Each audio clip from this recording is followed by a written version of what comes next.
Girelim mi herhangi bir? Girelim. Burada ucuz mu sigara? Sigara ucuz. Türkiye'ye göre çok ucuz.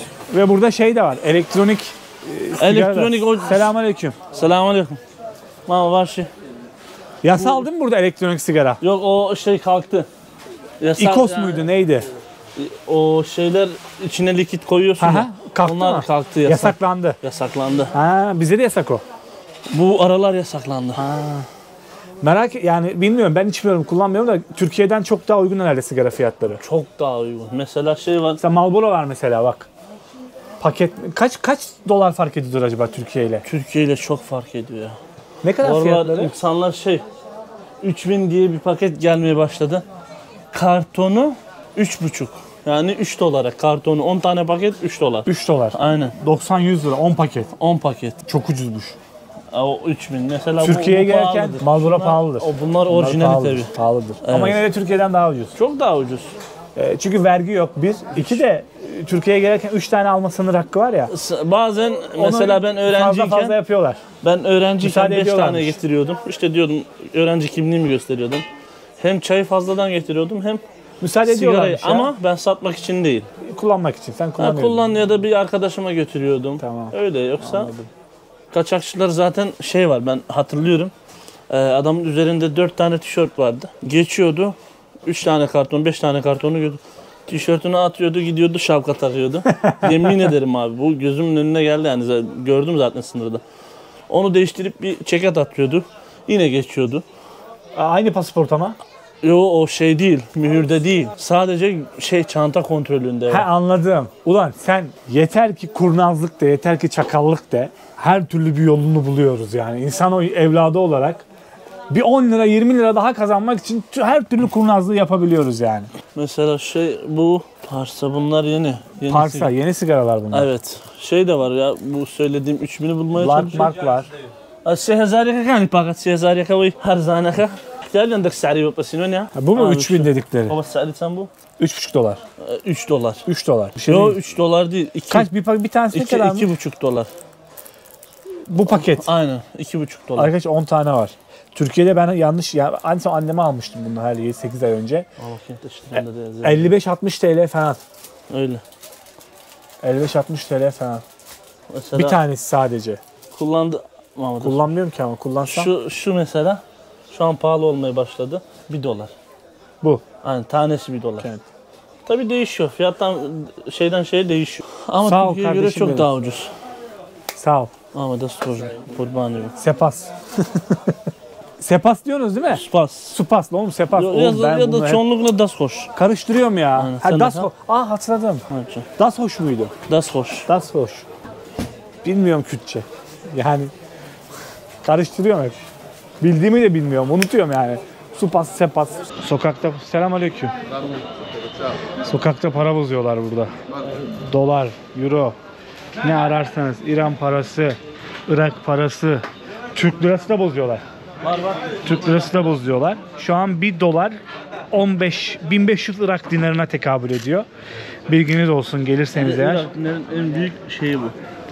Parası mı? Kahvesi olan. Kahve 50 bin mi? 50 bin. 50 bin değil mi? Evet. En büyük para birimi 50 bin mi? Evet. 50 binmiş. Bak Türk liraları da burada. Selamünaleyküm. Selam kardeş. Kardeş nasılsın abi? Necesin kardeş? İyiyim. Sen Azerbaycanlı mısın?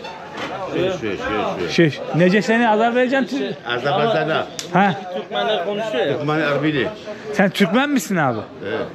Ya Türkmen Ne? Türkçe anlayacağım. Ha, anlıyorum. Anlıyorum, Tamam. biliyorum. Kürtsün ama Türkçe bile de Anladım, anlıyorsun. tamam. Tamam. Nasılsın? Yakışısın. Dere bir başı. Zor başım. Faz bokva. Çok şükür Allah. Çok şükür iyi. İşler nasıl? Vallahi şüve. Şive şive. Zayıf. Zayıf. Biraz da güzel. Evet. Biraz öğrenmiş kelimeleri Aynen. Türkçe. İşin rast gitsin. Kolay gelsin. Dere Faris kadar Arabi İnşallah acmaîn kullu. herkes. Hepimize. Sağ ol abi. Sağ ol. Gözüm. Sana dedim Necesen nedir? Necesen geldi bir anda. Burada Türkmenler Necesan diyorlar. Necesan. Ondan almış abi de. Burası bir para pazarına doğru gidiyor anlayacağınız üzere. Sokakta burada paralar arkadaşlar. Sokakta her yerde dolarlar, eurolar. Mesela Irak tümeni, İran tümeni. Ha. Böyle deste veriyorsun. Çekebilir miyim acaba? Ben burada bir sıkıntı yaşadım. Sıkıntı yok. Çünkü hatırlıyorum, onu anlatacağım size birazdan. Ha diyor ki ben çıkmayayım. Tamam. Selamünaleyküm. Bak bunlar İran tümenleri, İran paraları, hatırlıyorum. Bu da aynı İran. Arkada da dolarlar falan var. Muhammed, elimi alabilir miyim bir? Geldi mi? Fotoğraf için. Ha, lastik bağlamış ya. Ha. Ha, tamam. Tamam. Yoksa normal, sıkıntı Tamam. olmaz. Spas mıydı? Neydi? Spas. Spas.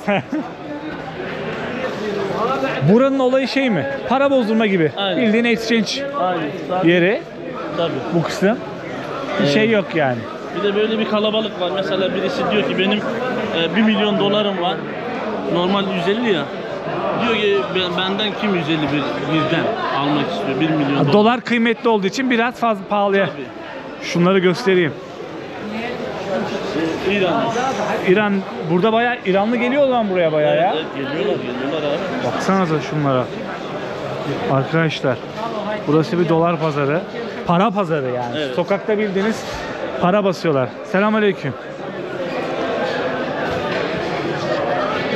Göstereyim bunu. Bir şey der diye korkuyorum Böyle abi. bir şey.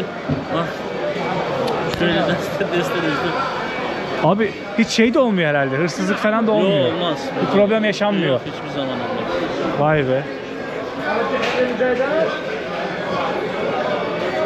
Şu karşı kalabalığı anlatıyor Muhammed şu an.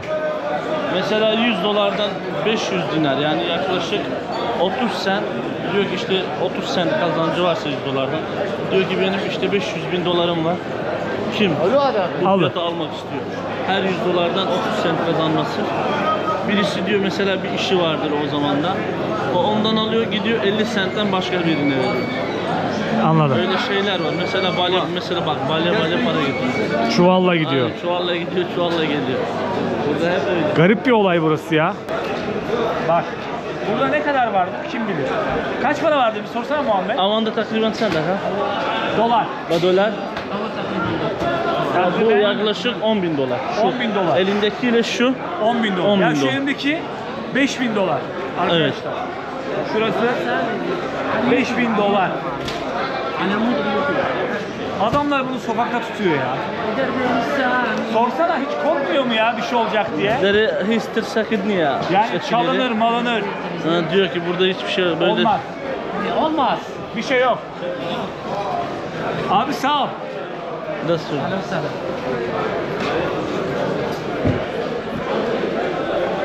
Sokakta dolar basıyorlar ya. Bildiğin para basıyorlar sokakta yani. İran parasız. Bir de bu aralar Şey çok mu burada? Suriye parası çokmuş herhalde bu ara. İran, Suriye evet. Abi Suriye parası Suriye'de değerli. Ben Suriye'de bir 200 dolar bozdurmuştum. Bana bir poşet para vermişlerdi. Eyvallah. Burada anlık deminki kalabalıkta Muhammed anlattı zaten ama bir de şunu da yapıyorlarmış. Anlık takip ediyorlar kuru. Hafif arttı ya bozdur. Düştü al. Ama o bozdur şeyleri bayağı bir miktar. Çok büyük Yani- tutarlar. Ya anladım. Zaten burada çok kuru oynamıyor aslında. Evet. Çok değişmiyor. Lan bu bizde olsa var ya, bizde günlük bazen 1 lira 2 lira arttı oldu doların, euronun. Evet. Şu anda da 32 falan oldu herhalde. 30-40 kuruş artıyor.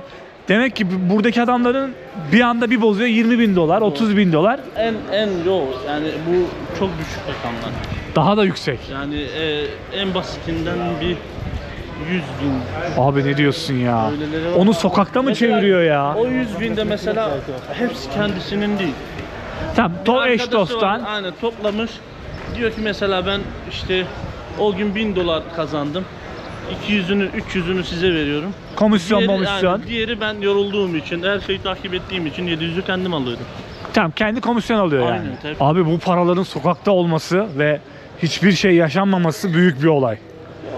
Yani gerçekten Para pazarı yani. Öyle. Para pazarı. İşte de böyle şey yapmıyorum, çalayım mı bilmem ne yapayım. Sıkıntı olmuyor. Ben burada 2,5 sene önce gelmiştim. Muhammed'in evinde kalıyordum ama Muhammed o zaman eczanede çalışıyordu. Ben burada çekim yaparken arkadaşlar bir sivil polis durdurdu beni. Ben burada büyük sıkıntı yaşadım. Görüntüyü sil diyor. Ya diyorum abi sildim zaten. Silmedin diyor. Buluta attın diyor. Beni durdurdu tuttu. Yanımda dil bilen kimse de yok. Bizim Burak'laydık. Burak Durgun'la kardeşimle. O arkalardaydı ama. O yani benden daha geriden geliyordu biraz da. Arka taraflardan geliyordu. Yanımda değildi. Dur sil. Abi diyorum beni alıp karakola getirmek istedi. Muhammed. Vallahi bilmiyorum sen Karakola getirmek istedi beni. tek başına geldiğin için bazen Ama şey normalde burada yapabiliyorlar. çekim yasakmış aslında. normalde çok izin yasak ama vermiyorlarmış. Yerli birisi varsa yanında Sıkıntı olmuyor. aynen, Problem olmuyor gibi. Bir şey yapmıyorlar. Yani az daha Irak'ta karakola düşüyordum. Yani geçen 2-2,5 sene önce öyle bir sıkıntı yaşamıştım. Ama şimdi yanımda Muhammed var diye biraz daha güvendeydim. Biraz daha rahattım. Burası da bir sokak. Yine pazara doğru çıkan bir toptancıların olduğu yer burası. Bu taraf şey, bisküvi, marketlik eşyalar. Şöyle Irak'ın pazarları buralar. Para pazarı vardı. Et işte et tavuk pazarı vardı. Sigara satılıyordu. Burası toptancı pazarıymış.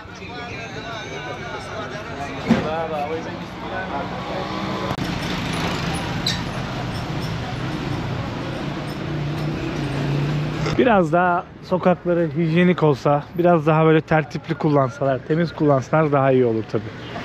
Çer çöpü böyle sokağa atmasak çok daha iyi olur. Biz insanoğlu olarak.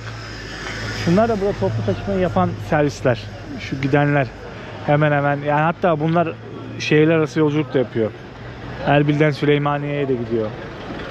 Genelde ama hep böyle yüksek arabalar var, yüksek kasa, baksanıza. Büyük büyük jipler var. Şu an hiç yok değil mi silah pazarı? Yok, yasaklandı. Ama daha bundan 2-3 sene önce vardı sanki. Vardı. Yani yeni yeni kapandı. Tabii. Normalde bu bölgede silah pazarı da var. Ama yasaklanmış, kapanmış. Süleymaniye'de vardı, Erbil'de vardı. Bunu yasaklamışlar, kapatmışlar. O pazarı da göstermek isterdim size ama ne yazık ki gösteremiyorum. Ama el altından hala satıyorlar. Mesela vardır el altından. tanıyorsun birisine, kimseye şey olmadan Yasak arıyorsun, ne istiyorsun, şunu istiyorum. ayarlıyorlar. Ayarlıyorlar. Burası Erbil'in ana meydanlarından. Ya ben size söylemiştim. Çok kalamayacağım ben bu bölgede. O yüzden çok fazla video çekemeyeceğim. Ya ve çok fazla yere de gidemeyeceğim. Ramazan'dan önce gelip biraz video çekmek istedim işte. Burada çok ayakkabı, yeni ayakkabı satın almıyorlar bence. Bu yöresel ayakkabılarda tamir olabiliyor. Ha, bunları tamir yapıyorlar. Bu buranın kendi yöresel ayakkabılarından mı? Aynen. Bir de bunun bir olayı var. Ne sağ ne solu belli değil. Yani bunu ister sağ ayağına gir, ister sol ayağına gir. Aynen. Ona göre üretiyorlar yani. Ona göre yapıyorlar. Tabii. Zaten kumaştan üretiliyor, böyle iplikten. Dayanıklı mı bari? Bayağı dayanıklı. Sağlam he? Tabii. Bir de tamiri olduğu için bir şey bir yerde kesildi mi yapabiliyorlar. Tamir yapıyorlar hemen. Tabii. Aynı burada şimdi Ama bu kardeşim zamanlarda- ayakkabı tamir yapıyor zaten herhalde. Evet.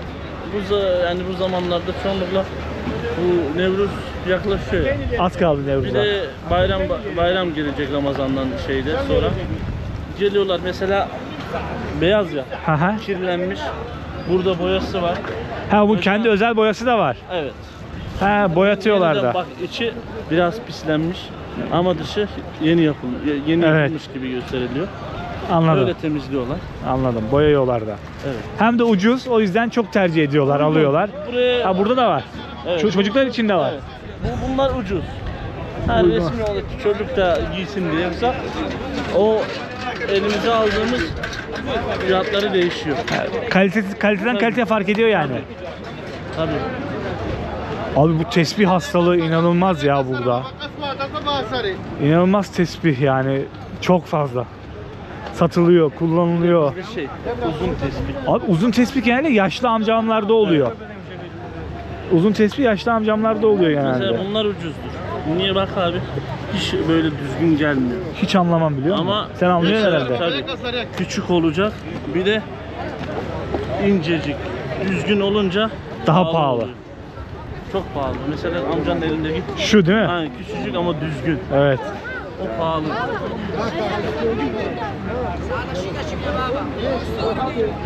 Bazıları var en ucuzu 100 dolardan başlıyor. Tabii özel üretim oluyor. Ona göre yapılıyor. 100 Tabii, dolardan tabii. başlıyor. İncecik yani sıfır hata. Bir de bu tespitte bir olay var. Elde ne kadar duruyorsa daha fazla güzelleşiyor yani. Ne kadar çok çektikçe o kadar Aynen, güzelleşiyor. Ha. Güzelleşiyor. Ve tespit bildiğin yarışı yapıyorlar ya. Evet. Birbirlerine tespit gösteriyorlar. O amcamın elindeki çok güzelmiş. Selamünaleyküm. Bak bu çok güzelmiş. Bu özel. Bak. Evet. İncecik ve dümdüz. Karaman. Satıyor herhalde bu amca. Evet. Dust orijinal olacak.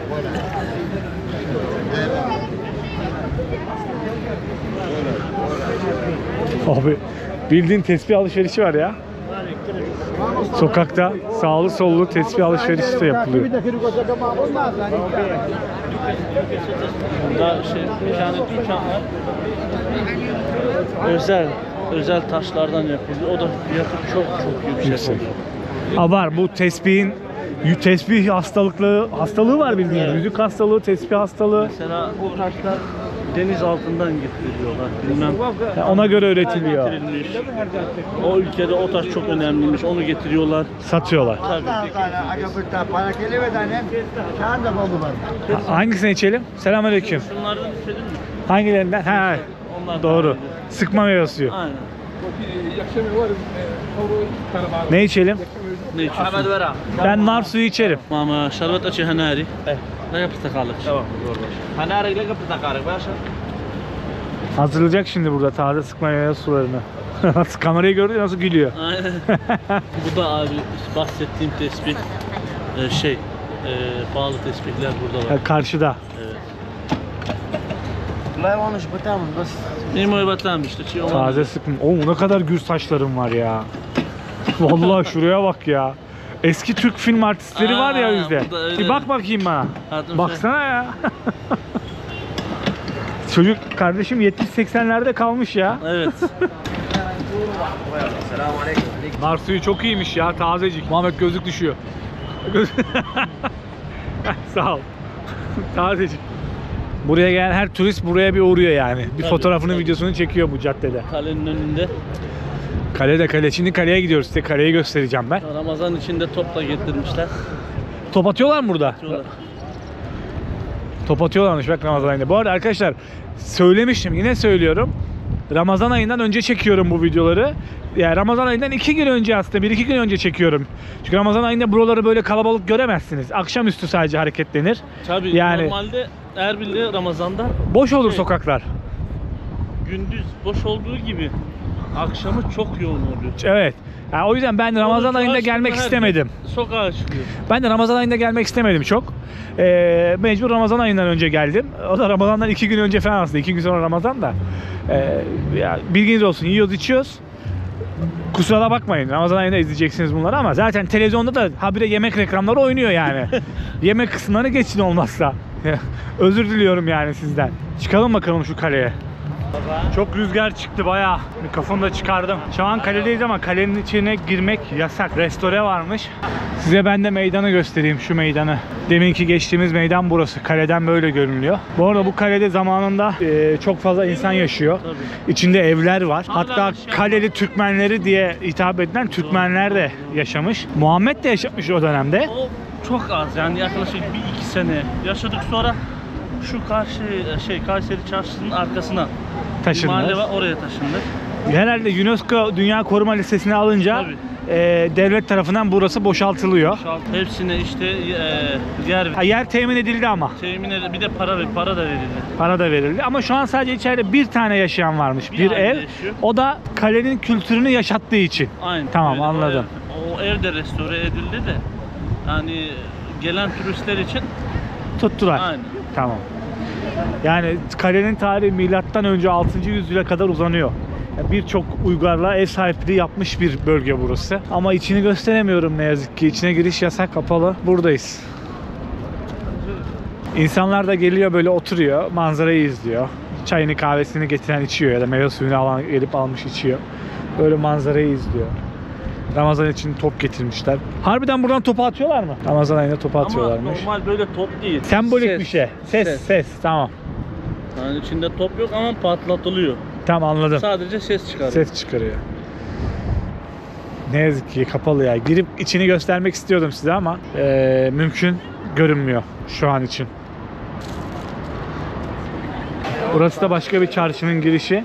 Yine burada da. Bunlar Irak dinarı. Ulan bunlar gerçek para değil mi şu? Gerçek. Bazen böyle Koymuş gerçek, gitmiş bak, ya. Ortadaki mesela eski Eski paralar da var. en öndeki Yeni. bir de Bırakmış şöyle paraları. Kayseri çarşısında burada eski Türkmenler yaşıyor. Mesela buranın bu sokağın sahipleri hep Türkmen. Türkmen, eski. Ha. Buranın çok köklü Türkmenleri Tabii. yani. Eski Türkmenleri. Tabii. Bu çarşıyı gezmiştik de aslında çok gezememiştik. Çok açık değildi sabah. Şimdi biraz daha açılmış, o yüzden Kayseri çarşısını göstereyim size.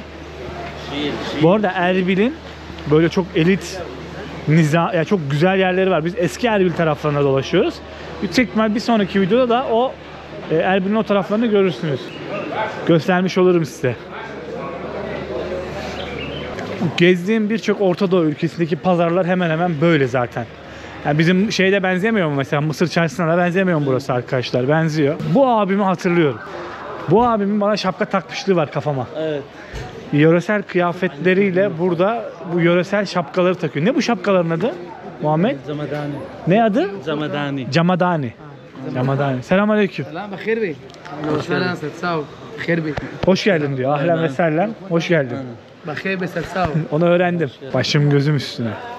Ne istersen diyor. Bunlar da bölgenin yöresel şapkaları. Her aşiretten aşirete bağlaması değişiyor. O da farklı. Tabii. Yani hangi aşiret olduğun şeyi bağlamana göre bile Tabii. belli oluyor yani. Barzaniler başka bağlıyor. Buradaki Hoşna aşireti var, başka bağlıyor. Normal bağlayan da var. Vay. Türkmenler bağlıyor. Bu eski Türkmenler onlar da başka bağlıyor. Vay. Herkes başka Farklı bağlıyor. farklı. Tabii. Değişik ya. Tabii. Mesela şu an bir tane yapıyor. Ha, bağlıyor abi. Bu abimiz Kayseriye çarşısının içinde. Yani gelirseniz bu abiden alışveriş yapabilirsiniz. Çünkü çok sıcakkanlı, çok tatlı bir abi. Çok güler yüzlü bir abi. Yapıyor. Ama bunu yapmak için de o şeyi olmak zorunda herhalde. Ortadaki şapkada olmak zorunda mı? Daha güzel duruyor. Daha güzel duruyor. Daha biçimli duruyor. Şey değil, aynen. Ama öylese desturi حولي Erbil. Erbil usulü. Erbil'de yaşayanlar böyle. Erbil'in Kürtçe adı Havler. Havler. Havler. Aynen. Abi kilo almış ama. Söylesene onu. Ben 2,5 sene önce gördüm onu. Dere bırak kala bak. Işte Biraz kilo almış. Bak şey de var. O neden? Bu bizde Yırtık değil o. yok yırtık değil. Ha, o neden yapılıyor? O neden delik orası? Hava alıyor ya yazın. Ha, hava alsın diye. Aynen. Koltuk altı. Aynen.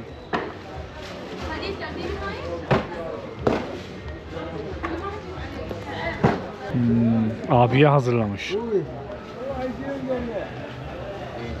Helal olsun lan. Ya 2 dakikada yaptı adam. Vallahi billahi. Gel geçelim öyle. Neydi? Sepas mı? Supas. Abi supas. Supas. Supas. ستساو ستساو Serçao. Başım gözüm üstüne. 1990'dan beri burada bu. 35 yıldır. Aynen. Aynı yerde mi? Aynı yerde. Hiç 35 senedir. 35 senedir. Vay be, helal olsun. Ama hep aynı güler yüzle karşılıyor beni. Tabii, 2 oldu. Hep aynı güler yüzüyle karşılıyor. herkes söylüyor. Esnaf olmak böyle bir şey işte. Güler yüzlü olmak. Bak bir daha gittik. Alışveriş yaptık mı yapmadık ama gösteriyoruz en azından. Belki gelen giden o abimize gider yani. Ama herkes söylüyor yani. Yerli yabancı ya esnaf öyle olmak zorunda. Evet. Güler yüzünü eksik etmeyeceksin abi. Muhammed Allah. Bir şey. Bu ama. Çoğunlukla ya Hoşna aşireti ya Türkmen. Ya bu bölgede terzicilik yapanlar ya Türkmenler, Ya Hoşna aşireti var. Hoşna aşireti var. Bu Aynen. şeyde mi? Bu bölgede mi? Evet. Ha. Normalde burada yaşamıyorlar. Erbil çevresi. Ne Ama yaşıyorlar? buraya geldiklerinde böyle terzicilik. Yapıyorlar. Çünkü onlar %100'ü yöresel kıyafetle geziyor. Kadını erkeği. Hepsi. Hepsi. Yani evde normal. Bu işi de en iyi onlar yapar he o zaman. Mesela biz uykudan kalktığımızda normal ne varsa giyeriz. Onlar yok. Yöresel giyince. Nereye gidiyorsa Yani gitsin. gene kültürlerini yaşatıyorlar Tabii aslında. düğüne gitsin, evde yemek yapsın. Hep aynı Hep kıyafet. üzerinde evet. Burada kuyumcular. Kuyumcular çarşısı. Ne kadar altınlar burada? Yani gram altın falan ne kadar biliyor musun? Fiyatları soralım istiyorsan. Bir gram altının fiyatını soralım mı? Ben merak ettim. Altın fiyatları nasılmış? Madem para pazarından bir başladık. Genel bir öğrenelim. Altın ne kadar? Tamam. Soralım. Sor bakalım. Selamünaleyküm. Ne istiyordun abi? Bir gram altın. Bizi gram altın ne kadar? Bizde 2200 herhalde. Aha sen Türkmen misin? Evet abi 92 Maşallah. dinar. 92 dinar. Kaç dolar yapıyor? Kaç dolar? Bana içeri git. Soralım mı? Türkmen mi abi de? Abi selamünaleyküm. Nasılsın? 61 dolar. 61 dolar. Yani 1 gram 61 dolar. Ayrıca bir. Onu TL'ye çarpacağım ben şimdi. TL ile hesaplayacağım. Bir de ayar 21. 21 ayar mı? Aynen. 61 dolar 1874. Bizden gene 250 TL 300 TL daha uygun. Türkiye'ye Daha göre ucuz. daha Türkiye'ye uygun, göre evet. daha uygun. Altın daha uygun. Abi işin kolay gelsin. Teşekkür ederim. İşin rast gitsin. Teşekkür ederim. Sağ olsun. Ben bizim hatırladığım fiyat 2190 lira gram altının fiyatı. Tabii. 21 ayar 1870 lira falan burada. 1 gram altın. Bilginiz olsun. Evet. Bir de gram daha yani nasıl diyeyim gramdan yarım tam altın. Ona Size göre göre daha ucuz geliyordu. bir tık daha Gram- ucuz burada, Tabii. evet. Biraz daha ucuz burada. Tabii mesela gram altın 200 lira fark varsa tam Şeylere altında daha fazla. Daha fazla. Tam da daha fazla. Bizim şeyde Doğu'da ve Güneydoğu Anadolu bölgesinde Kürt halkı, aşiretler özellikle Burada bir düğün olduğunda milyonlar takarlar. Öyle altın takarlar. Bu Doğuk'ta geçerli ama burada böyle değil. Doğuk Mesela gene bize... Erbil halkıyla Süleymaniye halkı. Mesela kızı istemeye gidiyorsun ya. Tamam. Hele ki şu anki ekonomik durumda hiçbir şey istemeyen de var. Vay. Aynen. Çok az. Yani nasıl diyeyim? Çok az isteyen de var. Kültürel olayından çok öyle bir Tamam. şey. Ama kültür bizdeki o bazı aşiretlerde olan burada Doğuk'ta mı? falan. Doğuk'ta kiloyla da isteyen de var. Doğuk zengin bir bölge mi? Çoğunlukla evet. Vay. Mesela Doğuk'ta eğer şeye bakarsan her yıl evlenme şeyine listesine Doğuk'ta çok azdır. Boşanma da çok azdır. Abi Ama o Erbil'de, Süleymaniye'de evlenme de çok fazla. boşanmadı. Boşanma da. Yani abi Doğuk'ta o kadar altın takılırsa boşanmazsın Tabii. zaten.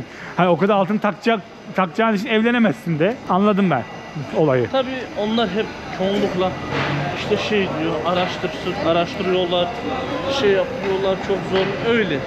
Ha. Bazıları da var altın istemiyor diyor ki benim üzerime 3 tane ev yapacaksın. O maşallah. Bir Az, tane araba yapacaksın altın istemiyor. az istiyormuş ya. Keşke altın istese. Doğuk'takiler öyle. Diyor ki altına harcayacağım parayı buna harca. Bu adam da meşhur. Bu abi mi? Aynen. Ayakkabı boyacısı ha. Ayakkabı boyutu. Selamünaleyküm. Türk. Türk abi. Türkiye bilmirəm mən. Bilmirem. Olsun. Kırmançı. Kirmancı bilirəm mən. Kolay gelsin. Böyle kuak kotidan. Rahmet demem. Ama Türkiye'de yani Celil. Şey, Olabiliyor. ha, diyor ki o biliyor. Ha, diyor ki o Türkçe biliyor. Türkmen Şu abi mi? biliyor. 7 tane dil biliyor. He? 7 tane biliyor. Welcome nice Selamünaleyküm. Aleykümselam. Nasılsın abi? Havalı ben. Sen Türkmen misin? Hocam Türkmen. Türkmensin. Hoş bulduk. Burada mı çalışıyorsun? Ben burada çalışıyorum. Zorap satıyorum. Çorap satıyorsun. Ne kadar fiyatı? Fiyatı 1500. 1500. 1500 lira. Bir tanenin fiyatı. Vay. Nerencisin neren? Ya ama emmi lazım değil ya. Lazım diyor. Tamam bu olsun. Tamam. Hadi oğlum. Yaşa. Ya. Sen kaç senedir buradasın? Kaç yıldır? Ben 1991'den buradayım. Nereden geldin? Küvet'ten. Kuveyt'ten. Var. Orada ne yapıyordun? Orada benim sarşım vardı, dükkanım vardı. Çalışıyordun. Kuyumcu. Kuyumcu. Efendim benim kardeşim kapalı çarşıda Ha, burada. İstanbul'da. Ben vazim Küvet'teyim. Ben geldim buraya işte. Ha buraya işledin. Anam bacım burada. Ha anam bacım burada. Tamam. Ya vatandaş değil. Vatandaş değilsin. Yok. İkamen mi var? Tamam. Oturması var. جوات جوات Değil gavur değil. Yok abi gel gel. جوات Küfür ediyor. Küfür mü ediyor? Evet. Küfür etme. جوات Kara köyde öyle kalktı biraz. Küfür mü etti? جوات جوات جوات Abi sağ ol. Sağ ol. Bir amir hizmeti oldu gör. Eyvallah. Gelirim bura. Sağ ol. Sağ ol. Türkmenmiş abi de. Çok da tatlıydı ya. Muhammed gel bu videoyu bitirelim. Tamam abi. Arkadaşlar görüşürüz. Kendinize iyi bakın. Allah'a emanet olun. Ben burada şeyi istiyorum. Bir, telefon fiyatlarını da merak ediyorum. Vergisiz olduğu için. Bir de vergisiz araba fiyatlarını merak ediyorum. Bir de buranın elit bölgeleri var. Oraları da merak ediyorum. Şimdi biz oralara gideceğiz ama siz onu bir sonraki videoda izleyeceksiniz. Kaç dakika oldu bu video bilmiyorum. Kendinize iyi bakın. Allah'a emanet olun. Muhammed kardeşimle yine beraberiz. Teşekkür ediyorum bana burada Ne demek tercümanlık abi? yaptığın Yok, için. baş. Çok da Türkmen var, anlaşıyoruz da ama bilen bir adamla gezmek her zaman başkadır Eyvallah yani. abi. Kendimi güvende hissediyorum çünkü yoksa o dolar pazarına ben bir kere o başıma geldi ya, girmeye çekinirdim yani. Hadi görüşürüz. Allah'a emanet. Şöyle şu manzarayı da göstererek bitireyim size. Şu anıtın bir anlamı vardı, unuttum Evet. ben. Neydi, hatırlıyor musun? Burada eskiden yani nasıl diyeyim, iki aşiretin yani husumeti olan aşiretlerin burada toplanıp barıştığını Simgeliyordu. Aynen. Ya bu şey, Buraya getirip küslüğü çözen bir Aynen, barış. böyle bir meydandı. Tamam, burası öyle bir meydanmış. Küsleri barıştıran meydanmış. Şu anıtında öyle bir hikayesi vardı. Hadi bakalım. Barıştıklarında böyle nasıl diyeyim bir 10 tane güvercin, beyaz güvercin. Havaya salarlardı. salarlar. Vay, güzel. O Güzel. yüzden adı Kotli Selam. Yani nasıl diyeyim güven güvercini. Vay, güzel. Güzel. Görüşürüz.